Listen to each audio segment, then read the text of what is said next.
Derby abwase timu ya Gucha Stars babwatete gusebera tobunyangongo bwe ligi ya FKF Division 1 ase zone ya Central Pool C mega yedro yenoti ase kimenekyo kya Gucha Derby egati ye timu ya Gucha Youth ne timu ya Gucha Stars ekiminano ose eganga ya Gucha Stars seboro no koena kinga nkonso abali ase chimbiro chiokonyora libaga ase chi qualifiers chogoso ase ligi ya FKF Division 1.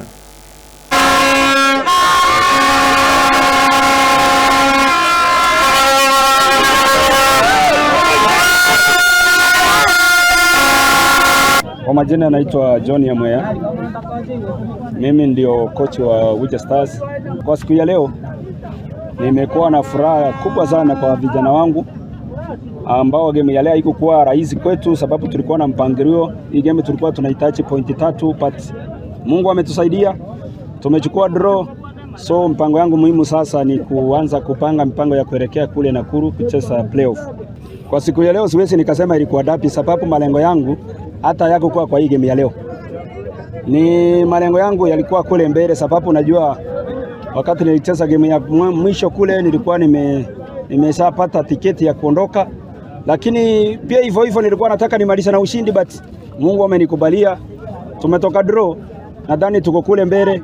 I thank each and everyone and we are together. Even I thank the media because you have been following us here and there. So I thank each and everyone. Kwa majina ni Joshua Dama. Safari haijakuwa rahisi, tumengangana tangu leg 1 tumekuja ya pili. Tumejituma sana kwa maana lengo letu lilikuwa kuingia Division 1. Mechi ya leo haijakuwa rahisi. Ilikuwa derby lakini wamefeel uzito. Ijapokuwa tulikuwa nataka pointi 3 lakini tumefanikiwa kuchukua pointi 1. Tunabaki kwa machampion kwa puli yetu. Sasa tunaomba Mungu atusaidie, tunapenda Nakuru kule tuwe machampion pia huko. Tunazidi kupiga zoezi sababu tuko na mlima. Majina ni Patrick Amoka. Chenye ningependa kusema na mshukuru God kufikisha kucheza game ya leo. Game imekuwa poa na haijakuwa mbaya.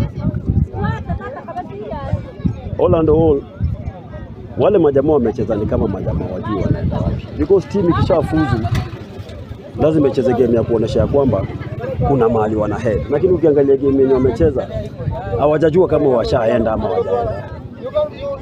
Hiyo ndio kitu ningependa kusema. Sawa, so first half ilikuwa tulianza nayo pressing, tukaanza nayo kuattack. Second half kidogo vijana walirudi chini ndio kwa sababu kapata hiyo attack kidogo haikuwa vile nilikuwa natarajia. So game yenyewe imebaki tunaenda kumalizia league. Alafu tutulie.